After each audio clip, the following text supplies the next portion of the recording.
At Duke Energy, we deliver electricity and so much more, like free home energy assessments, rebates for energy-saving improvements, payment options to help you better manage your budget, and even bill credits for helping the community use less energy. So no matter what you're doing, we can help you make better energy choices every day. It's just another way we bring power to your life. How much can you save?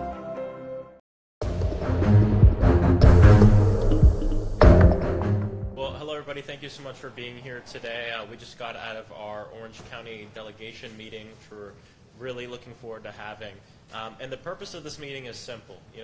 We constantly talk about the continuity of government, which is very important in between terms.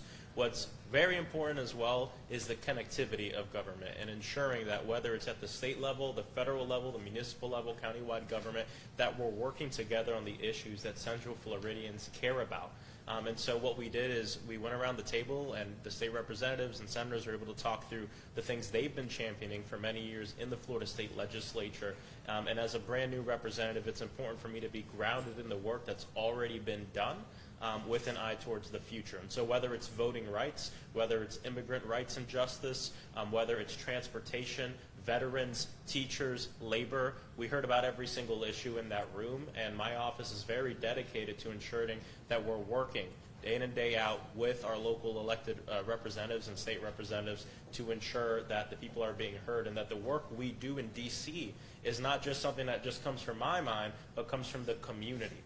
And so I'm very pleased with the meeting that we just had, and the commitment I made to the delegation here, and that I'll say now is we'll have this continued collaboration and this collaborative spirit for the rest of my term because it's very important. We have a governor right now that's more interested in running for president than running the state of Florida. We have the state legislature that, despite the wonderful people that are with me, passed some laws that are going to hurt Floridians, but they were also to work in a bipartisan way and pass laws that are going to help Floridians too. And that's really what governing is all about. And so we'll continue to work together with that collaborative spirit to ensure that whether it's in D.C., City Hall, or Tallahassee, that people can rest assured that there are folks fighting with and for them. And that's what this is about. So I'm going to go ahead and yield over to Representative Ana Escamani. Thank you so much, Congressman. And I first just want to say that we're so grateful for the leadership of Congressman Frost, not only someone who's making history every single day, but championing his hometown, championing Central Florida. So we're just so grateful for your leadership and for the opportunity of collaboration, because we are stronger together. It takes all of us to solve the very complex and difficult problems that our communities face every single day. In this meeting, we talked about just the diversity of our districts, whether it is our Spanish-speaking communities or our Haitian Creole communities, alongside everyone of every immigrant identity, the LGBTQ+ community, those who are of low wealth, to talk about what the needs are and how, at the end of the day, we all desire the same things. We want to be able to have a roof over our head, food in our belly, a safe place to call home, and the opportunity to thrive. And that's just not happening today in Florida. Our communities are struggling, whether it's housing and affordability issues, gun violence, the effects of climate change, healthcare access and costs, union busting and anti-worker bills being pushed through legislature, and of course, just the discrimination. We are hearing horrible stories of discrimination. We see some of our LGBTQ+ community members in particular experience hate crimes and hateful and dangerous rhetoric, to the point where our trans kids and kids of different identities are struggling just to be able to be themselves and access care. Before you have community leaders, you have teachers, you have historians, you have folks of just incredible backgrounds, small business leaders.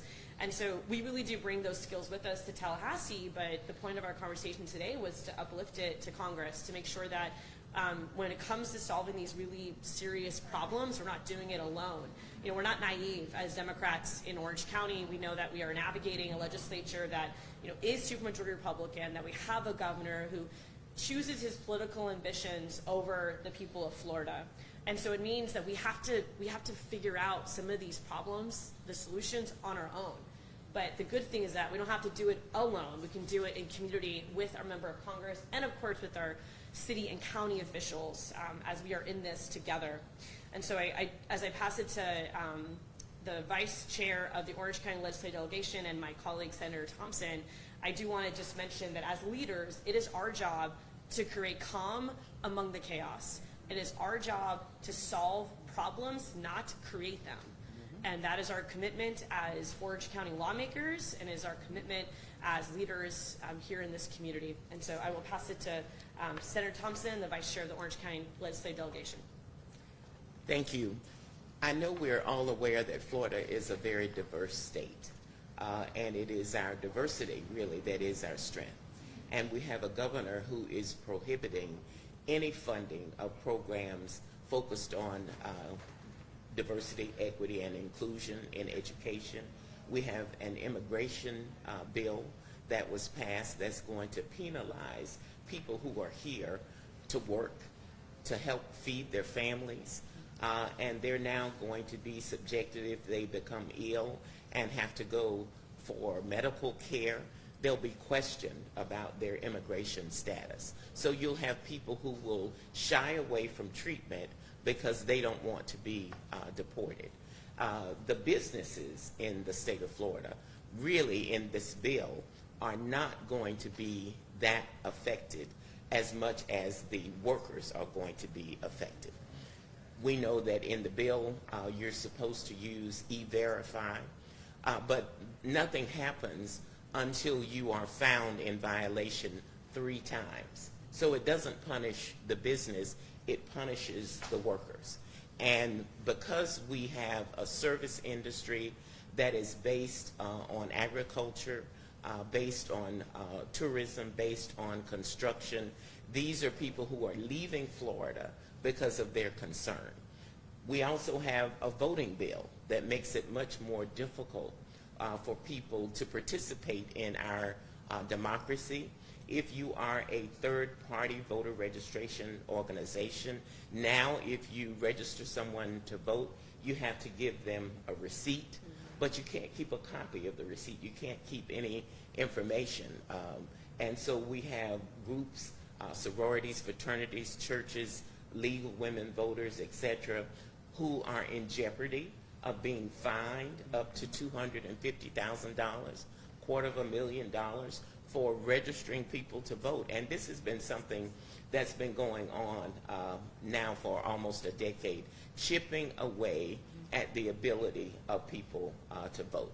And so we have talked with the congressman about our concerns, how it's going to impact the economy in the state of Florida, how it's going to impact workers, how it's going to impact people who simply want to be full citizens and to have access to the polls. And so we are committed to working with him to make sure that at the federal level we can address some of the problems that are not being addressed in the state of Florida while we have an absentee governor who is in Iowa and New Hampshire and wherever else with his campaign for president. So thank you. Thank you, Senator Thompson. Representative Lopez. Good afternoon. I am very thankful to Congressman Maxwell. I believe that it's very important to have this type of conversation so we can be aligned in representing our constituents and be very fair with their voices.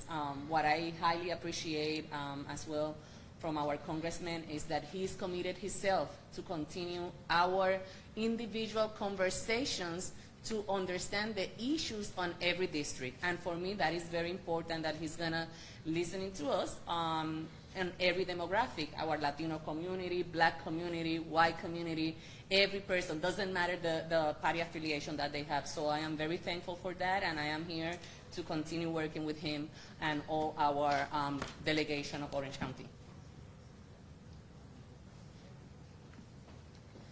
Hi everybody, Representative Harris, serve House District 44. I would like to also give thanks to the Congressman for opening up this discussion and allowing a conversation about our individual districts and what they need and hearing what it is that our constituents want. Like my colleagues have said, it's frustrating for a lot of constituents to see that we had a very chaotic session. But unfortunately in that chaos was a lot of consistency, and that consistency was their insurance, their property insurance is still going up. Their auto insurance is going up. Many of them are still struggling with paying the rent. And so none of these issues were truly addressed. So I think, in part, I think this collaboration is good because it will bring some sense of calm to our constituents to know that we are here working, and now we are going to be working together with our congressional delegation as well to try to solve some of these problems. We have a diverse and dynamic district, state, and I have had, in my district alone, I've had 4 different acts of anti-Semitism. And so targets are being painted on people's backs, and we need to make sure that we're standing up for them and that we're here for them. And I think that this conversation is going to go a long way in helping people feel that we are here for them. So thank you. All right, good afternoon. I'm State Representative Bruce Antone, District 41. And so again, thanks to Congressman Frost. We had a great conversation, a great dialogue. 2 concerns I shared with him was the need to address gun violence. The prevalence of gun violence in our communities, not only here in Florida, Central Florida, across the state, across the country, it's just having devastating impacts on our communities. And then the other issue I talked to the congressman about was transportation. We've got to focus on building a commuter rail system here in Central Florida, and so we need some additional dollars for planning to get that process moving forward. So those are my 2 concerns that I shared. And again, thank you, Congressman. Thank you.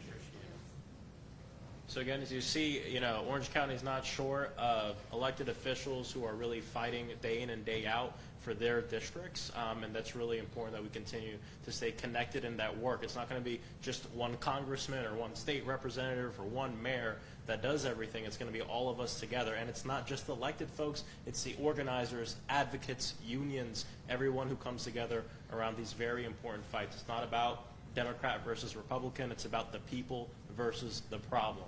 And the folks here today are on the side of the people. So with that, we'll take any questions. Yes. Can you provide any specifics as far as your strategy moving forward? I think it's encouraging for people to hear that there's talk going on, but what about what's coming next in action? Yeah, this is really important. Right now in the United States Congress, we have a slim Republican majority that has been wasting time. And for folks to know what bills we've been voting on, we've been voting on gas stoves, Hunter Biden's laptop, right? When if you go and knock the doors here in Orange County, you talk with people, they want to hear about housing, they want to hear about wages, they want to hear about the gun violence that's impacting our communities on a day-to-day basis. And so what we're doing is, number one, we're talking, we're collaborating, we're putting together our plans of action in Congress. I'm working hard to bring back funds so we can fund the programs necessary to help end gun violence, community violence intervention programs where we give the power to the community. If the violence starts there, it's going to end there too. And so it's going to be these creative ideas that all of us have and that are in the community that are going to help us push forward. That's one part of it. The other part of it is electing people who actually care about their constituents. And I know that's work that we're all doing, whether it's year-round door knocking, ensuring that we pass, get this abortion ballot initiative for freedom on the ballot in 2024. There's a lot of power here that's in the hands of the people, and it's up to us to support it. Does anyone else want? I'll just add that too. Another point that came up in our conversation was communicating with the White House and looking at federal agencies and what type of authority our federal agencies have, especially in the context of policies coming from the state that are discriminatory in nature. And I know yesterday President Joe Biden also talked about appointing someone in the promotive education, specifically focused on things like book banning. And this was mentioned around funding, federal funding. We saw amendments were made to the union busting bill this past session because of fear of transportation dollars being impacted. So what are the other examples where the federal government can use the purse and the strings of the purse to try to protect our community? So we had a good conversation about some of those dynamics, and the congressman is already engaged in those conversations. I'm talking to White House officials tomorrow about the bans on gender-affirming care and what that looks like for patients on the ground. So really trying to emphasize this responsibility of federal agencies and what can those options be. Thank you so much. Absolutely. I have a question. I guess I'm trying to get it all summed up. What has brought you here? Why are we here today? If you don't agree with all the politics and policies that are going into place, is it hopeless? our message is it's not hopeless, right? It's not hopeless, and that's why we're here. I got involved in politics when I was 15 years old for one reason. I didn't want to get shot in school. And just last year, for the first time in 30 years, the United States Congress passed the Bipartisan Safer Communities Act, which passed laws to help ensure that we bring gun violence down. That gives me hope. What gives me hope is just a week ago here in Central Florida, thousands of organizers, advocates, migrant workers, and people came together to fight for justice for immigrants and all workers. That gives me hope. Being in a conversation where we have state representatives who are talking with their people on a daily basis and have come armed with the issues that are impacting their people, that gives me hope too. And so I think we have a great opportunity to change politics in this country. I'll say one more thing. You know, something that gives me hope is the younger generation really rising up right now. We saw that over 70% of voters in the past midterms voted for candidates who want to protect abortion rights, who believe housing is a human right, who believe everybody should have health care and a decent wage, and that one job is enough. And for me, that shows, number one, a change in politics now, but think about 10 years from now when those younger voters naturally make up a larger part of the electorate. I think these right-wing extremist MAGA movement, they understand that time is not on their side because the American people don't want politicians that are going to abuse their power to go to war with companies like Disney over they're expressing their support of LGBTQ plus people, to go to war with Black history, to go to war with books and banning books. That's not American. That's not liberty. We want true freedom. And true freedom is having the economic opportunity, the safety, and the love you need in your community to just do what you want to do. And that beacon of hope, that platform, is what pushes us every single day. And what brings us here is gerrymandering. We still have a problem with regard to drawing lines that allow different people to have a say in governance. And we saw a map, for example, for Congress. I served on the redistricting committee. We sent forward a map that would have maintained 4 African American seats, and the governor drew his own map. And that took us down from 4 to 2. We see gerrymandering at the state level as well. And so even though we have a diverse community, you have at the executive level, the governor's mansion, the Florida Senate, the Florida House, in the majority because of the way the maps are drawn. And then making it difficult for people to actually vote. One of the high-level Republican consultants was saying that you have to keep kids from voting, meaning college students. So people who register to vote for the first time have to vote in person. They cannot use a vote by mail ballot. And that's going to impact college students. So what brings us here are the numbers. And the only way we're going to change what's happening in Tallahassee is to change the numbers. Well, thank you all so. Do you have one more? No, we can do one more. For you, Senator Thompson, but I still do want to ask because all the things you talked about and the things that the cultural changes that the governor has been able to affect, it's happening.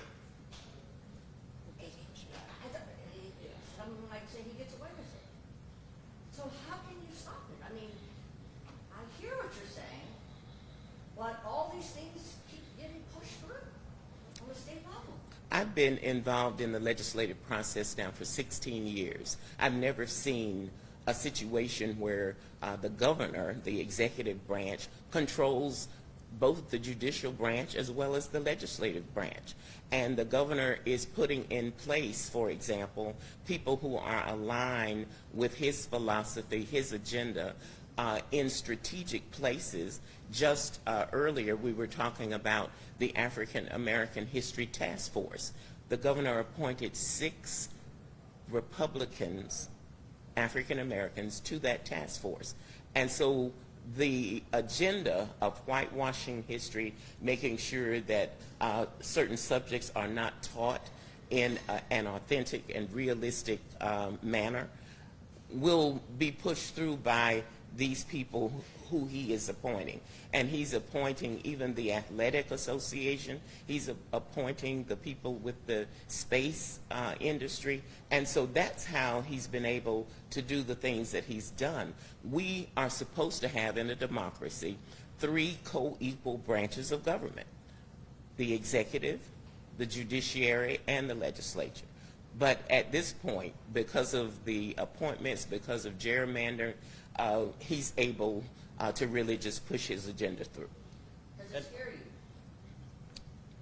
Very concerning. It is Yeah. very concerning, and look, and we'll finish up by saying this.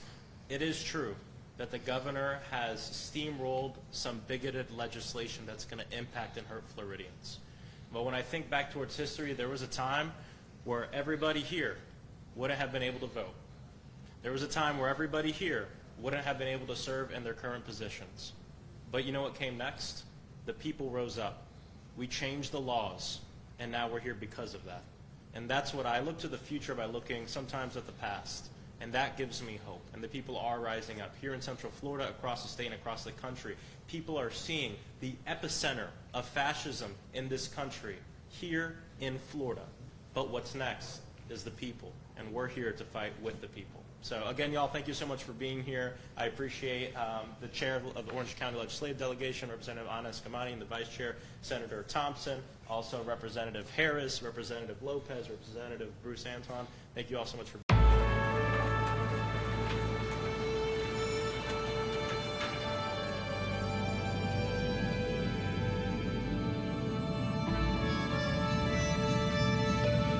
The Florida Lottery is proud to support education by contributing billions of dollars to Florida schools and awarding countless Bright Future scholarships so Florida students can do more than just dream of a brighter future. They can create one. Learn more at flalottery.com.